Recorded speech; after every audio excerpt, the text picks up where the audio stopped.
Samantala, pinaiigting ngayon ang information dissemination sa publiko matapos ang naranasang 5.8 magnitude na lindol sa Pasukin, Ilocos Norte kahapon lamang July 15, 2025. Sa abiso ng Office of the Civil Defense Ilocos, pinaalalahanan ng mga residente ng Ilocos Region na maging alerto at maging handa sa mga ganitong pagkakataon, maging ang pagiging maalam sa mga kinakailangang gawin kapag mayroong lindol.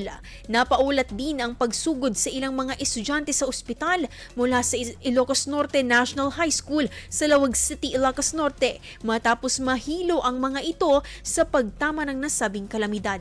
Nagdeklara rin ng suspensyon ng klase noong hapon ang pamahalaang panlalawigan ng Ilocos Norte at Ilocos Sur sa lahat ng antas sa parehong pampubliko at pribadong paaralan, maging mga trabaho sa mga government offices ay kinansela.